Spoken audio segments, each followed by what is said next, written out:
Yes guys, what's up? Spessy here. Gwent patch time. This is the patch notes. The patch is out tomorrow, so get ready for lots of content. Make sure you're subscribed for that. Like the video if you're excited for the patch, because I certainly am. There's a few bits up here, such as a Gascon leader model rework. I'll just let you read those at your own leisure. I'm really just getting into the meat and potatoes of the balance changes that we're all looking for. Lots of changes to neutral cards. Arrakis Venom, which is an organic card. It's now just 5 provisions, so this actually could see some play. It's a card that's never really had any play. Elf and Onion Soup at 5 provisions is also really cool. It's a gold card.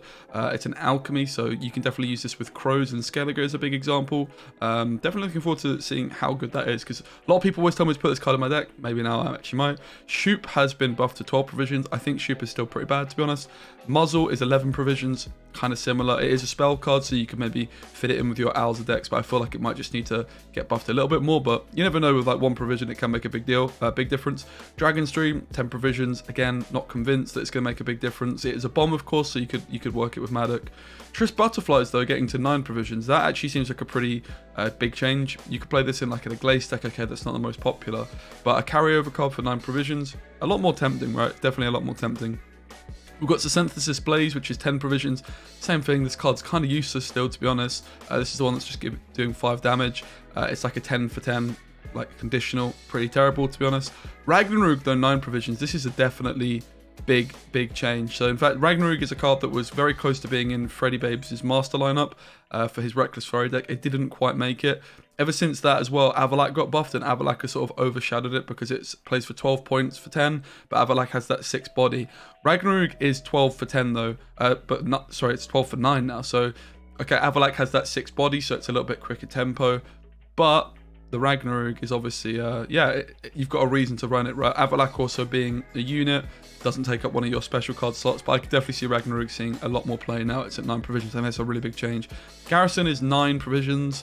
Maybe for Arch Griffin decks this could be influential, but apart from that, I doubt it. Dow is 9. Don't see it. Zoltan Scoundrel. So Zoltan Scoundrel is the one that like does a whole row effect. I'm not sure it's going to make a big deal. Ifrit at 5. Gaunter at 6, again, not really seeing it. Vivian, ability no longer limited to units. So this is actually quite an interesting one because you could use it with Masquerade Ball, Feign Death, and you've got like a 14-point card. I could definitely see this being relevant for sure. Obviously, Masquerade Ball, you're often going to want Devotion, but for other scenarios, yeah, I mean, it's definitely a nice change without a shadow of a doubt because, of course, scenarios are bloody expensive. So this does open up Vivian being able to be used on a lot more decks, a lot more consistently. So I like this change for sure. Magical Venom's 8 provisions. I don't think it's doing much. It is an organic card as well, but I still just think it's just not going to be good enough. Trial of Grasses, though, at 6 provisions. This one is definitely a big change. I can see this being used in Witcher decks, particularly like Witcher SK, because it is an alchemy card as well, right? So you could get some alchemy and Witcher synergy with this one. Obviously on Witcher students and things like that, this can be really good. It can play for like 10 points, or even in Witcher SK, where you damage a student down to 1 strength, you could play this for 11 points, right? In Northern Realms Witchers, you're often just going to want to transform the students into Adept, so it's not going to be as impressive, but you could also use this, of course, with the big man Arnagad, right? So I think this is a pretty big change. Count Coolball's been buffed, and I'm sure Bushy's going to be happy about that. Tempest is now 5 provisions. Okvist is 6 power. Not doing anything, and Redea 11 provisions is probably quite a relevant change. I think Redea is a pretty decent card. I think the Shoop buff is still like, Shoop is probably just not gonna be good enough, honestly. Such as like how much better cards have got over the time. Like if you compare Shoop now to, you know, for example, Mamuna, okay, it's not really a comparison, right? Like Shoop is never playing for 20 points. It's going to be at sort of most, I don't know, like a 14, 15 point card with some carryover, but often it's going to be closer to 12 points, right? But yeah, I mean, okay, Shoop can be great. It's definitely good. It's got buffed. Is it going to be competitive? I don't think so. So overall, the neutral changes, there's lots of them. I feel like a lot of them just aren't doing enough personally. But it's also good to see that there's lots of other buffs. And I think like things that have got like double buffed, like Trial of the Grasses, Triss Butterflies. I definitely like the changes to like Elf Onion Soup as well. And the Redea buff is also pretty cool. But overall, and Ragnarok as well, this is a big one. But overall, nothing too exciting, I would say. But definitely good that we're getting lots of changes. Because if there's lots of changes every month, you know, eventually we're going to get some more cards that are going to be playable. And I think Ragnarok is a key example of one of those already. So yeah, overall can't complain. Monsters up next. All right, this is the big one. Ruin is 10 provisions. Okay. Desert Banshee is now 4 provisions. This is the one that the Haunt spawns. This is a big buff to Vi deck. So if Vi is going to get back into the meta, if of course the Relic archetype gets significant nerfs, otherwise it's going to be really difficult to see Vi ever being, you know, a viable deck because of how good the relics are. But this is definitely a big change. Having an extra consume at 4 provisions. This card was never seen play at 5. It's just way worse than a Bargeist. Definitely a nice change on this one. Caranthea, this is the big one, can now only copy monster units with a provision cost of 10 or less. And just to add into this, that Kikima Queen is now 10 provisions, so you can Caranthea Kikima Queen. Bloody Mistress and the Mamuna are now 11 provisions, so you're not going to be able to Caranthea those. Also, the Plague Maiden is now still a Caranthea target because it's been made 10 provisions. So Caranthea, basically, your main targets, you're going to be looking at a Koshchi, Kikima Queen, Plague Maiden, Ruin, maybe some other things littered in there, but no longer the Mamuna, no longer the Bloody Mistress. Obviously that got sort of hotfixed anyway. But yeah, I think this is a great change. Obviously Caranthea was a massive offender in why Monsters was so damn good last season, with the synergy it has with Darren already being really impressive. But then you factor in the Mamuna, it just got really quite crazy. So I'm really glad to see this change for sure, without a shadow of a doubt. Bloody Mistress, 11 provisions, a much needed nerf in my opinion. It was just, I feel like a big problem with the Relic archetype is they just have so many cards which are playing for more than, you know, a better than average provision cost. Cards like Witch Apprentice, cards like Gankian, like all these cards are all really good. So I think just lots of nerfs across the board is definitely going to be needed. 1 provision isn't going to do anything in isolation, but when added into other things, hopefully it is going to do enough. The Kikima Queen has been changed to 10 provisions. Obviously this is so it can still work with Caranthea. Its power changed from 5 to 4, but it's also got an extra armor. So it's lost a point, gained an armor, and obviously it's lost a provision. So definitely a buff overall, particularly when you consider that if it stayed at 11, you wouldn't be able to Caranthea. Is Kikima Queen competitive? Absolutely not. No way, Jose. It used to be with the old Death Shadow leader ability, but ever since then it's just completely irrelevant, to be honest. But definitely nice to see that Kikima Queen hasn't been completely forgotten about and you can still Caranthea. This Plague Maiden change, honestly, I could see being really big. My biggest concern is, while this change is huge, 2 provisions to Plague Maiden, which is a brilliant card, by the way, you can still Caranthea it as well. My biggest concern is it going to be ever... Are you still ever not playing relics, basically, for monsters, right? If you look back for monsters, you would play Arachaswarm, Kaltalis, Vi. Now you're just playing relics. Hopefully, that's not going to be the case anymore, and a big buff to Plague Maiden, because 2 provisions is a big deal. This card is great. Can push like a Rat Swarm archetype with cards like Morvud, the Were-Rat. There's lots of things that do support this archetype. So also the Succubus can slot into this kind of a deck. Redea as well. You can play Redea with her Death Wish stratagem. She's really effective in those kinds of decks. So maybe there's some sort of Redea Plague Maiden deck that we could give a try. Again, definitely keen to try it. My concern is there any point if Relics is still going to be the best deck? I'm hoping that is not the case, but we'll have to wait and see when we play tomorrow. Imlerith has been changed to 9 provisions, and his power is 3, so that's a nice change to Imlerith. Another buff. He's going to be constantly buffed until he sees play. Is this the one that does it? Well, this is a double buff. I doubt it, to be honest, but again, I'm still sort of skeptical that it's not just going to be the Relic archetype still. It might be. I hope it's not. They've definitely lost a ton of points, and they weren't exactly a top tier deck last season. But are these other monster decks that weren't seeing play this season, are they actually going to be good enough to compete with your things like Scoia'tael, your things like Nilfgaard, which have been able to compete with the current Relics deck? I'm not convinced they will, but hopefully. Let's be more positive, man. Come on, let's be positive. So Mamuna's 11 provisions. This card's still completely nuts. It's still like 20 plus points, but thank God you can no longer Caranthea, and it's also got a provision nerf, which is much needed. Self-Eater has been made 5 power. This is actually a really important change, because when it halves, it's losing a lot of points, right? Before, you would just click it when it's at 6, and then you would play a card, whereas now you have to play a card and then click it. So the maths on it does work out that the ceiling of the card is a lot lower. It's still a card that you're going to want to answer straight away. And of course, that is now going to be a lot easier with Thunder's Rebukes, cleaning it up very easily without needing to use a Precision Strike leader ability, for example, to get that extra ping of damage in. Really big change, I think, to Self-Eater. It also just makes it that much closer to bomb removal range as well, where if you've got a D-bomb or a making a bomb, you could just use a leader charge for Scoia'tael. Definitely a big nerf to this card. However, if you don't answer it, the card is still nuts. So I still fully expected to see a ton of play with the rest of the relic cards. That's my gut feeling going into this, but we'll have to wait and see. Kikima Worker has had 3, it had 4 armor, now it has 3. It makes sense, honestly. It's a card that sees a lot of play in monster decks. It's still going to probably see a lot of play. It's just a lot easier to deal with. A dip in a Pontar, for example, now will answer this, whereas before you would need like a 4 removal to get rid of the Kikima Worker. So overall, my opinion on the monsters changes, I feel like there could have been more. I do think it's still a really positive to see that the Caranthia change has been made. Obviously, quite a few provision nerfs. Overall, though, I still just see monsters as most likely being the relic archetype, and this is maybe something that I've got more of a problem with the most recent expansion set, that the other decks have sort of been forgotten about. Your Vise, your Kaltullises, your Arachaswarm, and there's not actually been anything to bring those decks up to the power level of the other decks currently in the meta. So even if the relics turn out to be bad, which I doubt it, it's not like they've lost like everything. They're still very good. Of course, they have lost a lot, but these other decks, are they really going to be pushing relics to be the top dog in monsters? In my opinion, is probably not, but we'll have to wait and see. Let's be cautiously optimistic on this one. I still think that these changes are great overall. All right, Skellige's up next. We've got Erdrich and Brockville, which now has the warrior category. Okay, the Blacksmith is now 4 provisions again. Armor change from 1 to 0. The Blacksmith, I do believe, being the card that boosts things, right? It used to be 5 provisions for a while and it got binned.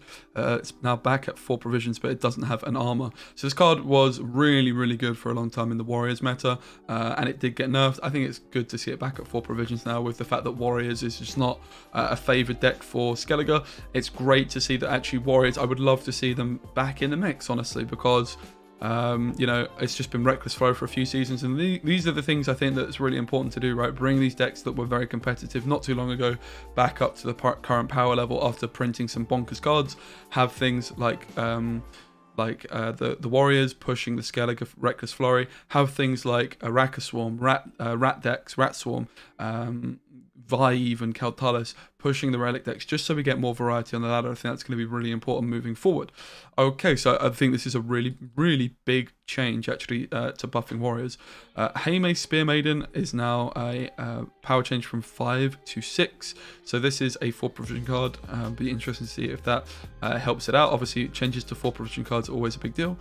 Harold on Crepe now damages self by 2 instead of the revived bronze's power. Basically, this is just a little bit better to the non-devotion Harold, but also just makes it better in if you do want to stick with devotion, which you probably do with things like Skjordal, then he's going to be a little bit better in the early rounds. I think that's all good. Yeah, he's damaging himself. Makes sense. Cool. This is a really big change. The Preacher is 4 provisions. Preacher is the way that you can make your Gedineth actually pop off and good, because you get the bonded abilities of your Preachers. There's also some really cool things that I'm going to be looking to do on when the patch drops with Megascopes in a Darren with the Preachers to get like an incredible amount. Before, it just felt kind of difficult to include 2 Preachers at 5 provisions, but now they're 4. There's almost no excuse not to, and this is a massive buff to Gedineth, which the deck definitely needed. The Gedi just felt a little bit lackluster before, but if you can get these bonded Preachers through, the Gedi's going to actually feel like it's popping off again, and I think this is a great change. The Heime Scout has been range row locked. Basically, this means if you don't want to discard anything, you can put it in the front row. Yeah, cool. Sounds like a good plan, because yeah, as I mentioned, sometimes you're worried that you're going to discard a gold card, but now you can just play it in the back row to not have to discard it, and this sounds like a nice quality of life change. It's Frange, it's Ravringe, I never know how to pronounce this geezer's name, is 7 provisions, and Jutta is also 7 provisions, so another buff to Blaze of Glory Iced. Warriors looks like they've got quite a bit of support here. I think this Blacksmith change is incredibly huge. Obviously the Jutta as well, pretty big. Just getting an extra provision there. Is it going to be enough to ditch the Reckless Flurry for the meta? I don't think it's quite there. I guess Erdrich as well, getting the Warrior category. I don't think it's quite enough to make the Warriors deck the preferred choice over Flurry, but it's definitely a step in the right direction, and who knows, maybe it is like few provision changes are all it takes at times, and obviously Skellige Devotion with Skjordal, Harold, nothing to scoff at all. Alright, Northern Realms, the chosen faction. Here we go. We've got Cohen, who's 6 provisions. Now, Cohen's a weird one. When Cohen was first released in the Way of the Witcher expansion, I thought this card was going to be completely nuts, like the Northern Realm Shiru.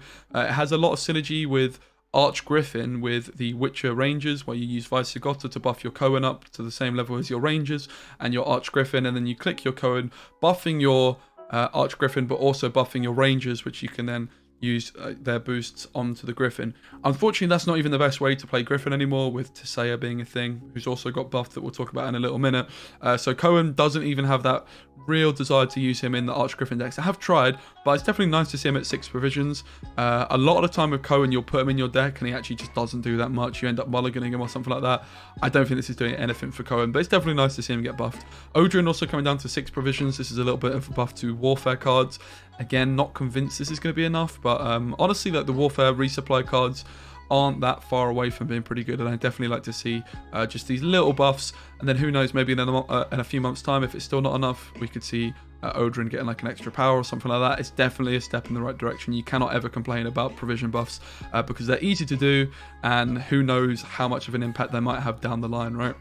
Draug has had his ability change. This is a really interesting one. He's got a Zeal and an Order, so you can still use him essentially on deploy, but you can also choose to hold him for a little bit longer. He's going to transform all humans on an allied row into Quedweni Revenants. So this means you can play your Draug on the back row and transform the front row into Revenants. It's actually a really big change. You can sort of value this as like a 4-point change. 4-point buff rather, because you now have that one extra slot for a Revenant. If you're using Voimer, it's like 5 points as well. This is a really big change to Draug, which was much needed. Also, the ability that you can play him and then not click him is kind of interesting. I'm not sure how often you're going to do that, but definitely love the change on Draug for sure. It's just a buff, right? And Draug is a great card, but hasn't been seeing that much play recently, and hopefully this is just going to be the push in the right direction to get Draug popping off. We know that there's Poor Fucking Infantries, which are, you know, pretty damn good cards with Draug, and I think this is a big change. Really like it. Madqueen's also been changed, which is cool to see. His death blow ability now resets his power. So before, if you kill something with Madqueen, you get a death blow, he will destroy himself. Now he's going to reset his power. It's a nice change for Madqueen, and there's basically like a 5 or 6 point buff in those situations. 5-point buff, I guess, because he is a formation card, right? I like it. I like it for sure. I'm not sure it's that good, but I definitely like it. Knighthood 5 provisions. Really cool change. Knighthood, a card that used to see a lot of play with Trident Infantries back in the day. Hasn't seen play in a very long time, and buffing this to 5 provisions, like a 5 provision gold. I definitely like this decision to have more 5 provision gold cards. Maxi was the first of many, I guess. Artifact compression as well. I think it's cool to see more 5 provision gold cards that you can just include as one-offs. Botchlink, 7 provisions. This card used to be a staple Northern Realms card. I think it's going to need more than this though to stay relevant, but again, definitely nice to see it. This change, however, oh boy, Quedweni Revenant, 4 provisions. Let's flip and go. Quedweni Revenant has been a card that has never changed since Gwent came out of beta. This card has stayed the same forever. This is the first change to Revenant, and that is just a credit to the CPR team for designing such a brilliant card. But it is finally time for Revenant to be 4 provisions. A huge buff to mobilization decks. You can be sure on day one the first deck that I'm trying out is Quedweni Revenant, so hope you guys are looking forward to that video. Really love this one. Big change, and happy days. Tisea, provision change from 12 to 10.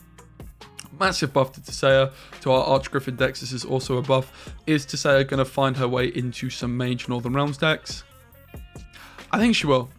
I don't think she's going to be like in the most competitive lists all the time, but she's much more justifiable running now, right? The big problem with Tisea is the variance of this card. She's either going to play for like, well, she can play for like 50 plus points with Leticia, or she can just play as a 6-point card in a lot of situations, right? And she's going to lose you a lot of games, that is for sure. But definitely like to see she's buffed, and excited to give her more of a try in these Patience decks. If the meta is greedy, if there's decks that are doing really well like Monsters, Tisea is going to be a great way to deal with those decks if they don't have much control, that's for sure.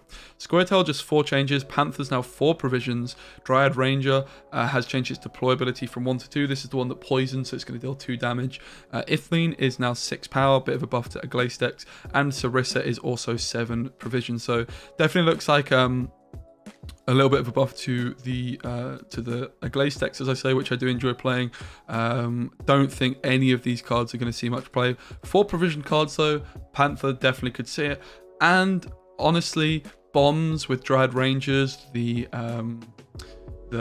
what's it called? The 5 provision bomb that poisons. The Devil's Puffball got changed quite recently, and I can definitely see that actually being more of a viable strategy in Squirtle that we should probably give a try. Obviously, at the moment, a big problem probably with the expansion is some of the cards are just so good you can't justify not playing them, and there's no nerfs to things like Whisperer or Seer, and I sort of see that still saying the same. I don't think you can really justify playing a Dryad Ranger when Seers, Sorceresses, Whisperers exist, right? Yeah. All right, Northgard up next. We have Celiac, whose provision changed from 7 to 6 and power changed from 5 to 6. Okay, bit of a buff to the Viper decks. The Keeper, I don't even know what this card is. Provision cost from 5 to 4. All right, excited to see what that is. Guys, let me know in the comments, what is this card? I actually don't even know what it is. I'm not going to lie to you. I'm going to be completely honest. And Vivian's also been changed to 8 provisions. This is a really big change. She's an aristocrat. Been using her in draft mode quite a bit recently. And yeah, this is definitely a nice change. I know Gravesh was using this card a fair little bit. I know when Sunset Wanderers, if you're playing Sunset Wanderers, if your Sunset Wanderers gets reset, you can use Vivian on your Sunset Wanderers to set that back to 12, which is going to be 12 plus points. 12 points plus a 4 body, I do believe it is now, so 16 points on that. Okay, it's quite a niche use, but an aristocrat, she's definitely good. There's no doubt about it in my mind that this is a good card. So excited to see that change. We've finally got Syndicate Damnation. No, targets no longer need to be adjacent. This card's really bloody good now. So this is dealing 2 damage to 3 adjacent units previously, and the death blow you would spawn a Firesworn Zealot. Well, guess what? Now you don't need the adjacent unit, so you just need to set up a load of 2s across the board. I think this card's really quite good, honestly. It's a nice high-end crime card. I could definitely see it seeing play. A bit of a competitor for Tavern Brawlers, like a higher-end crime card. Also, you could see this in Congregation decks as well now. I love this change, I have to say. Big fan of this one. Tin Boy's 11 provisions. Frightener is now 12 points. The Sausage Maker's fee is just 3. Volta now costs 8 provisions. Pugo is 11 power, so that's also a buff to monsters as well. And the Mutant Killer has had its provision cost from 5 to 4 and power change from 4 to 3. This is a Horde card, right? All right, Syndicate Changes. There's no nerfs. You know, a little bit surprised, or I maybe not surprised, but I would love to see maybe some nerfs to Tunnel Drill. I know a lot of you guys would agree with that. Overall, how do I feel about the patch notes? I mean, there's lots of changes. I think it's a very good, you know, you can't complain about changes. Is it going to do enough to address sort of the problems we've had from some of the more recent card drops where the power level of certain cards are just so high, it's very difficult to justify playing other things? I'm not sure. I'm not sure it will be. It's definitely a lot of changes, and I'm excited to play. Don't get it twisted. But I still would expect monsters to be pretty strong. I don't see other monster decks competing with relics. Maybe they will. And Rakaswarm was really good not too long ago, as was Keltullus, etc. But hopefully the changes to monsters can just allow us to move away from such a control heavy meta. But unfortunately, with cards like Selfie to still needing to be answered, with cards like the Witch Apprentice, with cards like Whisperers, all these cards are huge threats if not answered, that just play for an incredible amount of points for bronze cards. So I still expect the meta to be quite control heavy. Cards like Tunnel Drill being really popular still. Syndicate should be probably one of the factions on top now that Monsters has been nerfed. It does seem like Syndicate just hasn't really caught the big nerfs it's needed for a long time. Monsters was the faction getting banned last month, but I would imagine that Syndicate returns to that. Northgard didn't get a lot, but I think Northgard is probably the faction in the best spot at the moment with a variety of different decks. Scoia'tael got a few buffs which seem kind of irrelevant, so I wouldn't see Scoia'tael changing too much. Some Northern Realms changes, lots of them not doing much. I really like the Draug change. I really also do like the Quedreni Revenant change, and to say a change is going to be quite interesting to see. The Crow Clan Preachers, definitely a big change for Gedineth Skellige. A couple of small buffs as well to Skellige Warriors, although this Blacksmith change is more than small, so I think that could be one to look out for. I hope that Warriors we can see in the meta a little bit more, just for some variation, right? I think that's going to be the most important thing for Gwent to move forward with, is bring back the variation. Don't want one deck for Scoia'tael, I don't want one deck for Skellige, I don't want one deck for every faction, which is exactly what we've got at the moment. People only play Line Pockets, people only play Relics, people only play Patience, dual cards, right? Etc, etc. We need that variety back. If you look back at Masters, for Monsters you had Vi, which I hate, but at least it was different. You had Rakaswarm, you had Keltullus.